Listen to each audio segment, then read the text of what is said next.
Hi, నేను మీ ముక్కు 10th class physical science. Today topic position nature of images of lenses. జనరల్గా రే diagrams మీద ప్రశ్నలు ఎలా వస్తాయంటే, ఆబ్జెక్ట్ పొజిషన్ ఇచ్చేసి ఇమేజెస్ని డ్రా చేసి తర్వాత వాటి యొక్క పొజిషను వాటి యొక్క నేచర్ రాయమని చెప్పేస్తారు. కొన్ని సందర్భంలో ఆబ్జెక్టు ప్లేసు ఆన్ సీటు ఇలా అని కాకుండా మనకు రేడియస్ ఆఫ్ కర్వేచర్ అంటే r = ఒక 40 సెంటీమీటర్ ఇచ్చేస్తాడు. ఇచ్చేసి ఆబ్జెక్ట్ ప్లేస్ 40 సెంటీమీటర్ దగ్గర ఉన్నప్పుడు, లేకుంటే 20 సెంటీమీటర్ దగ్గర ఉన్నప్పుడు, లేకుంటే 30 సెంటీమీటర్ దగ్గర ఉన్నప్పుడు ఆ ఇమేజెస్ డ్రా చేయమని చెప్తారు. అప్పుడు మనకు పొజిషన్ తెలియాలి అంటే r అంటే సెంటర్ ఆఫ్ కర్వేచర్ అంటే c. తర్వాత rలో ఆఫ్ చేస్తే ఎంత 20, అది ఫోకస్. సో ఇలా ఐడెంటిఫై చేసేసి అది 30 దగ్గర ఆబ్జెక్ట్ 30 సెంటీమీటర్ దగ్గర ఉన్నప్పుడు ఇమేజెస్ ఎక్కడ అంటే 30 అంటే ఎక్కడ వస్తుంది, బిట్వీన్ C టు F2 మధ్యలో వస్తుంది. ఈ విధంగా మనము ఇమేజెస్ని డ్రా చేసుకోవాలి. తర్వాత కొన్ని సందర్భంలో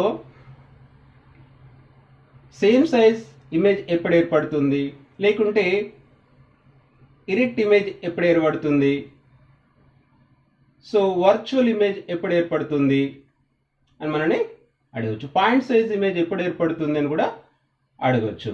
కొన్ని సందర్భాల్లో ఎలా ఇస్తున్నారంటే ప్రశ్నలు, ఇంకా కొన్ని ఆఫ్ డయాగ్రామ్ ఇస్తాడు, కొన్ని రేస్ ఇస్తాడు, కొన్ని రేస్ని ఇవ్వడు. అప్పుడు ఎలా అంటే మనకు కంప్లీట్ అంటే ఫిగర్ని కంప్లీట్ చేయాలి. సో ఇప్పుడు మనము ఈ డిఫరెంట్ ప్లేస్లో ఆబ్జెక్ట్ ఉన్నప్పుడు ఇమేజెస్ దాని యొక్క పొజిషన్ అండ్ నేచర్ ఎలా మారుతుందో మనం ఇప్పుడు చూద్దాం. ఇక్కడ కాన్వెక్స్ లెన్స్ తీసుకున్నాం, ఇక్కడ ఆబ్జెక్ట్స్ ఉన్నాయి. ఆబ్జెక్ట్ వెరీ లాంగ్ డిస్టెన్స్లో ఉన్నప్పుడు ఆర్ ఇన్ఫినిటీ డిస్టెన్స్లో ఉన్నప్పుడు ఇమేజెస్ ఎక్కడ ఏర్పడుతుందంటే ఆన్ ఫోకస్ పైన ఏర్పడుతుంది. పాయింట్ సైజ్ అని మనం చెప్పుకోవడం కూడా జరిగింది. నెక్స్ట్ ఇక్కడ ఏ చూడండి బ్లూ కలర్లో ఉంది. ఇక్కడ ఆబ్జెక్ట్ అని సేమ్ సైజ్ తీసుకున్నాం, వీటి పొజిషన్స్ డిఫరెంట్ ప్లేస్లో ఉన్నాయి. ఇక్కడ ఏ తీసుకున్నప్పుడు ఇక్కడ ఏ అంటే ఎక్కడ ఏర్పడ్డది, బి అండ్ సీట్ దగ్గర ఉన్నప్పుడు F1 అండ్ C1 మధ్యలో ఏర్పడ్డది కదా, కానీ స్మాల్ సైజ్లో ఉంది. తర్వాత C2 మీద ఉన్నప్పుడు C1 పైన అంటే సెంటర్ ఆఫ్ కర్వేచర్ పైన. బిట్వీన్ C2 F2 మధ్యలో ఉన్నప్పుడు బిహైండ్ C1. F2 పైన ఉన్నప్పుడు వెరీ లాంగ్ డిస్టెన్స్, బట్ నేను ఇక్కడ డ్రా చేశాను కానీ వెరీ లాంగ్ అంటే ఇన్ఫినిటీ డిస్టెన్స్లో ఉంటుంది. సో పొజిషన్స్ ఇవి. సో ఇవి రియల్ ఆర్ వర్చువల్. చూడండి, మీరు ఈ ఆప్టిక్ అవతల ఉన్న ఇమేజెస్ అన్నీ కూడా అంటే లెన్స్ కు అవతల ఉన్న ఇమేజెస్ అన్నీ కూడా రియల్ ఇమేజెస్. ఒకటే గుర్తుంచుకోండి, అటువైపు ఉన్న అన్నీ కూడా రియల్ ఇమేజెస్. ఓకేనా.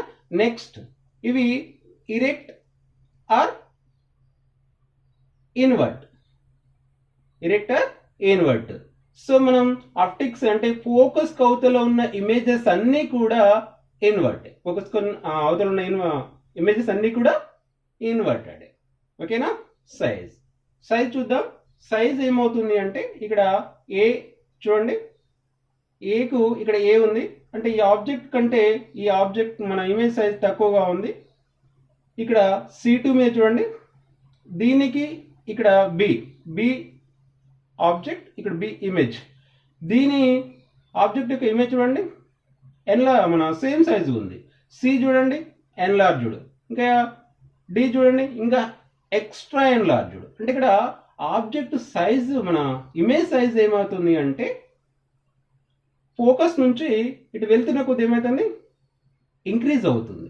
అంటే ఆబ్జెక్ట్ ఆప్టిక్ సెంటర్కి దగ్గరగా వస్తున్నప్పుడు ఇమేజ్ ఆప్టిక్ నుంచి దూరంగా వెళ్తుంది. తర్వాత ఆప్టిక్ సెంటర్ దగ్గరగా వస్తున్నప్పుడు ఇమేజ్ సైజ్ కూడా ఇంక్రీజ్ అవుతూ వెళ్తుంది. చూసారా, ఇంక్రీజ్ అవుతుంది ఇక్కడ కదా. సో మనము లాంగ్ డిస్టెన్స్ ఉన్నప్పుడు పాయింట్ సైజు, తర్వాత ఇంకా కొంచెం దగ్గరగా వస్తున్నప్పుడు ఏమవుతుంది, దీని యొక్క సైజ్ ఇంక్రీజ్ అవుతుంది. అది ఎక్కడి దాకా, ఫోకస్ దాకానే గుర్తుంచుకోండి. ఇదే కట్ పాయింట్, ఇది ఫోకస్ దాకానే. సో మీరు ఇంకొక గుర్తుంచుకోవాలి, ఈ ఆప్టిక్ సెంటర్ నుండి ఈ ఫోకస్ మధ్యలో ఇమేజెస్ ఏర్పడడం అనేది జరగదు. ఇది రెడ్ జోన్, ఇక్కడ ఇమేజెస్ ఏర్పడదు, మీరు గుర్తుంచుకోండి అందులో. సో మనం ఈజీగా అంటే ఆప్టిక్ సెంటర్కు ఆబ్జెక్ట్ దగ్గరగా వస్తున్నప్పుడు ఇమేజెస్ దూరంగా వెళ్తుంది. జనరల్గా ఇంకొక పాయింట్ చెప్తున్నాను ఇక్కడ, ప్రతి అంటే ఆబ్జెక్ట్ యొక్క డిస్టెన్స్ని ఆప్టిక్ సెంటర్ నుండి మెజర్ చేస్తారు, ఇమేజెస్ డిస్టెన్స్ని కూడా ఆప్టిక్ సెంటర్ నుండి మెజర్మెంట్ చేస్తారు. కాబట్టి ఆబ్జెక్ట్ డిస్టెన్స్ తగ్గుతుంటే ఇమేజ్ డిస్టెన్స్ పెరుగుతుంటాడు. ఎక్కడి దాకా? ఫోకస్ దాకా. ఈ పాయింట్ మాత్రం గుర్తుంచుకోండి. ఇంకొకటి, వెరీ లాంగ్ డిస్టెన్స్లో ఉన్నప్పుడు పాయింట్ సైజ్ ఇమేజ్ ఏర్పడుతుంది అన్నాం కదా. ఇది ఎక్కడ వాడుకుంటామంటే మైక్రోస్కోప్, మన టెలిస్కోప్లో వాడుతుంటాం.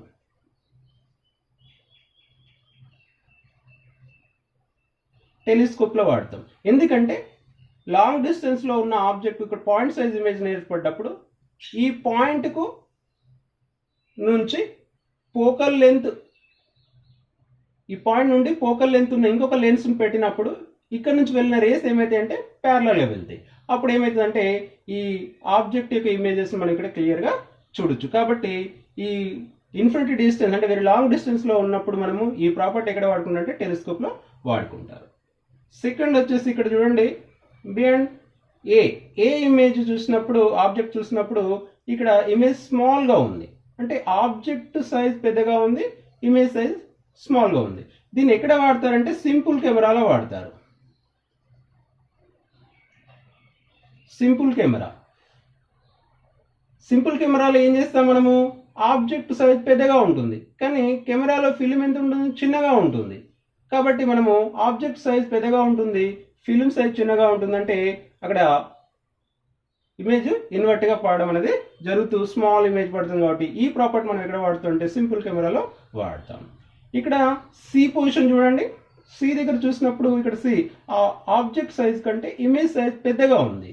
ఇది ఇక్కడ వాడుకుంటాం, ప్రొజెక్టర్లో వాడుకుంటాం. ఫిలిం చిన్నగా ఉంటుంది బట్ మన ప్రొజెక్టర్ మీద మాత్రం ఇమేజ్ పెద్దగా కనబడుతుంది. కాబట్టి ఇది ప్రొజెక్టర్లో వాడుకోవడం అనేది జరుగుతుంది. ఓకేనా? రైట్. సో మనము ఇప్పుడు F2 కంటే ఇటు ఉన్న వైపే చూస్తున్నాం. F2 నుండి ఆప్టిక్ సెంటర్ మధ్యలో ఉన్నవి చూడలేదు. అది ఇప్పుడు మనం ఇక్కడ చూద్దాం. కింద ఇచ్చాను చూడండి, ఇక్కడ F2 అండ్ ఆప్టిక్ సెంటర్ అంటే ఫోకస్ కోను ఆప్టిక్ సెంటర్ మధ్యలో ఆబ్జెక్ట్ ఉంచినాం. ఇక్కడ ఆబ్జెక్ట్ ఉంది అనుకుందాం. ఇక్కడ ఉన్నప్పుడు మనకు తెలుసు ప్యారలల్ రేస్ డ్రా చేస్తాం, ఇలా ఎక్స్టెండ్ చేస్తాం. ఇక్కడ నుంచి సెంటర్ ఆఫ్ కర్వేచర్ నుంచి వెళ్ళే రేస్ గీసినప్పుడు ఇమేజెస్ ఇక్కడ ఏర్పడ్డది, వెరీ లార్జ్. ఎటు ఏర్పడ్డది? సేమ్ సైడ్, అంటే ఆబ్జెక్ట్ ఎటువైపు ఉందో ఇమేజ్ కూడా అటే ఏర్పడ్డది, వెరీ లార్జ్ ఇమేజ్ ఏర్పడ్డది. తర్వాత ఈ ఆబ్జెక్ట్ ఆప్టిక్ సెంటర్కు దగ్గరగా వచ్చింది, అప్పుడు ఇమేజెస్ ఎక్కడ ఏర్పడ్డది? ఇక్కడ ఏర్పడ్డది. ఇంకా దగ్గరగా వచ్చింది, అప్పుడు ఇమేజెస్ అంటే ఇవి ఎలా వస్తున్నాయి?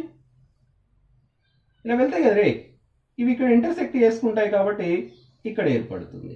అంటే ఇక్కడ చూడండి, ఆబ్జెక్ట్ అనేది ఆప్టిక్ సెంటర్కి దగ్గరగా వచ్చినప్పుడు ఇమేజ్ కూడా ఆప్టిక్ సెంటర్కి దగ్గరగా వస్తుంది. ఇది ఒక పాయింట్. ఆబ్జెక్ట్ ఆప్టిక్ సెంటర్కి దగ్గరగా వచ్చినప్పుడు ఇమేజ్ సైజ్ ఏమవుతుంది? డిక్రీజ్ అవుతుంది. అంటే ఆబ్జెక్ట్ ఆప్టిక్ సెంటర్ దూరంగా జరుగుతున్నప్పుడు ఇమేజ్ సైజ్ ఇంక్రీజ్ అవుతుంటుంది. ఓకే, సో ఇక్కడ F2కు పీకి మధ్యలో ఆబ్జెక్ట్ నుంచినప్పుడు ఆబ్జెక్ట్ నేచర్ ఎలా ఉంటుందంటే ఎన్లార్జ్డ్గా ఉంటుంది మరియు ఎరెక్ట్గా ఉంటుంది. మన virtual image always virtual, erect and enlarged. ఓకేనా? అయితే ఇక్కడ F2కు పీకి మధ్యలో ఉన్నప్పుడు always erect, enlarged, virtual image. ఈ F2కు ఇటువైపు ఉన్నాయన్నీ కూడా మారుతుంటాయి, అంటే డెఫినిషన్ ఉంటుంది, సేమ్ సైజ్ ఉంటుంది, ఎన్లార్జ్డ్ ఉంటాయి, but all real images. Okay, so ఈ ప్రాపర్టీ మనం ఎక్కడ వాడుకుంటామంటే మైక్రోస్కోప్లలో ఆర్ మ్యాగ్నిఫైయింగ్ లెన్స్లో వాడతాం. మైక్రోస్కోప్లో ఏంటిది? మనకు ఆబ్జెక్ట్ అనేది ఎన్లార్జ్గా కనబడాలి, అంటే సైజ్ పెద్దగా కనబడాలి. కాబట్టి మనము ఈ మైక్రోస్కోప్లలో ఈ ప్రాపర్టీ అంటే మ్యాగ్నిఫైయింగ్ లెన్స్లో మనము ఈ ప్రాపర్టీని వాడతాం. ఇక్కడ ఇంకొక పాయింట్ గుర్తుంచుకోండి, ఈ లెన్స్ యొక్క ఫోకల్ లెంత్ ఎంత తక్కువగా ఉంటే ఆ లెన్స్ అంత మ్యాగ్నిఫైయింగ్ అంటే అంత పెద్ద ఇమేజ్ని ఏర్పరుస్తుంది. దీని యొక్క ఫోకల్ లెంత్ ఎక్కువగా ఉందనుకోండి, దీని మ్యాగ్నిఫైయింగ్ పవర్ అనేది తగ్గుతుంది. ఓకే, నెక్స్ట్ వచ్చేసి కాన్కేవ్ లెన్స్. కాన్కేవ్ లెన్స్లో ఇక్కడ చూడండి, ఇది లెన్స్, ఇది ఆబ్జెక్ట్. మనం రే డయాగ్రామ్ చేసాం ఆల్రెడీ, ఇంతకుముందు చేసాం కదా పార్ట్ 4లో. సో ఇమేజెస్ ఎక్కడ ఏర్పడ్డది? Between F and P. అంటే ఇక్కడ ఆబ్జెక్ట్ ఇన్ఫినిటీ డిస్టెన్స్లో ఉన్నప్పుడు ఎఫ్ పైన, బిహైండ్ నుంచి ఆప్టిక్ సెంటర్ దగ్గరికి ఈ మధ్యలో ఎక్కడ కూడా మనము ఆబ్జెక్ట్ నుంచినప్పటికీ ఎఫ్కు మరియు పికి మధ్యలో మాత్రమే ఇమేజ్ ఏర్పడుతుంది. ఈ ఇమేజ్ యొక్క లక్షణం, ఒకటి ప్రత్యేకమైన లక్షణం ఏంటంటే ఇది always erect and diminished. Always erect and diminished. కానీ ఇది ఒకటే ప్లేస్లో ఏర్పడదు. ఇక్కడ ఇంకొకటి గుర్తుంచుకోండి, ఆబ్జెక్ట్ లాంగ్ డిస్టెన్స్ నుంచి ఆప్టిక్ సెంటర్ దగ్గరగా వస్తున్నప్పుడు ఇమేజ్ కూడా ఇక్కడ ఫోకస్ నుండి ఆప్టిక్ సెంటర్ వైపు తగ్గుతుంది. అంటే ఇక్కడ ఆబ్జెక్ట్ డిస్టెన్స్ తగ్గుతున్నప్పుడు ఇమేజ్ డిస్టెన్స్ కూడా తగ్గుతుంది. ఆబ్జెక్ట్ డిస్టెన్స్ పెరుగుతున్నప్పుడు ఇమేజ్ డిస్టెన్స్ కూడా పెరుగుతుంది. ఇంకోటి, ఆప్టిక్ సెంటర్ దగ్గరగా వస్తున్నప్పుడు ఇక్కడ ఇమేజ్ సైజ్ అనేది ఇంక్రీజ్ అవుతుంటుంది. సపోజ్ ఆబ్జెక్ట్ ఇక్కడికి వచ్చింది అనుకోండి, ఇమేజ్ ఇక్కడ ఏర్పడుతుంది, అంతే కదా. ఇలా వచ్చినప్పుడు ఇమేజ్ ఇలా ఏర్పడుతుంది. అంటే ఆబ్జెక్ట్ అనేది ఆప్టిక్ సెంటర్కి దగ్గరగా వచ్చినప్పుడు ఇమేజ్ సైజు పెరుగుతుంది. ఆబ్జెక్ట్ ఆప్టిక్ సెంటర్ నుంచి దూరంగా వెళ్ళిన కొద్దీ ఇమేజ్ సైజ్ డిక్రీజ్ అవుతుంది. ఓకేనా?